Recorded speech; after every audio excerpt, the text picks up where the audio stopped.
71 ভূমিকা নিয়ে জামাতের বিরুদ্ধে অবস্থান করা বিএনপির পক্ষে উচিত নয়, আমি এটাই মনে করি। কারণ কেউ 71 এটা ভিত্তিহীন এইভাবে বলে এই দিবসকে, এই সালকে আপনি একবারে বাদ দিতে পারবেন না। কেউ বলে 71 বলতে কিছু নাই, এটা কিন্তু আমি পছন্দ করি না। 2 নম্বর, 71কে পুঁজি করে অন্য দলকে বা রাজনৈতিক দলকে ঘায়েল করবেন, এটা কিন্তু এটা আমি সমর্থন করি না। আমি সমর্থন করি কি, শুধু আমি না,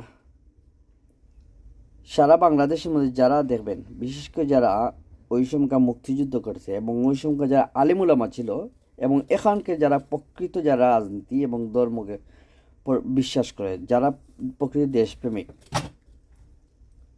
তো এই দেশপ্রেমিক যারা যারা প্রকৃত দেশকে ভালোবাসে তাদের মুখ থেকে শুনতে পারবেন যে 71 এটা কিন্তু ভুলে যাওয়ার জিনিস নয়। আবার এইটাকে পুঁজি করে যে অন্য দলকে ঘায়েল করবে অথবা ইসলাম আর 71কে আলাদা স্থানে নিয়ে যাবে, এটা কিন্তু কোনো সমীচীন নয়, কোনো ভালো কোনো কাজ নয়।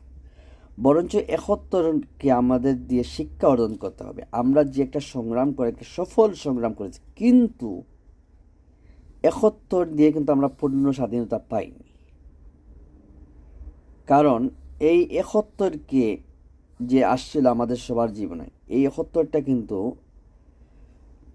যদিও কিন্তু ভারতের একটা ষড়যন্ত্রে আর পাকিস্তানিদের একটা বৈষম্যমত আচরণের কারণে এই 71 জন্ম হয়েছে। কিন্তু এই 71 যে আমরা সংগ্রাম করেছি আমাদের বাংলাদেশের দেশপ্রেমিক জনতা, মুক্তিবাহিনী, অথচ সেই মুক্তিবাহিনীকে জঙ্গি বানিয়ে, রাজাকার বানিয়ে, বিচ্ছিন্নবাদী বানিয়ে কিন্তু কুখ্যাত মুজিববাদী ভারতীয় দালালরা কিন্তু অনেকটা কুণ্ঠাসা করে রেখেছে, যার কারণে পরিপূর্ণ স্বাধীনতা অর্জন করা আমাদের পক্ষে সম্ভব হয়নি।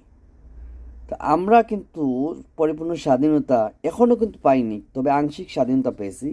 যা প্রথম হচ্ছে 75-এ এই মুজিববাদীদের উৎখাত করা হয়েছে।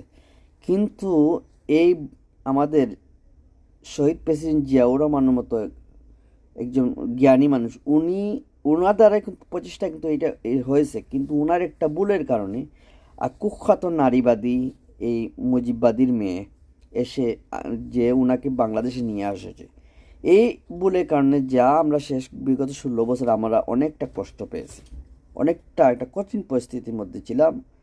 আবার আমাদের ছাত্র ভাইদের তৎপরতা আমরা কিছুটা হলো এই কুখ্যাত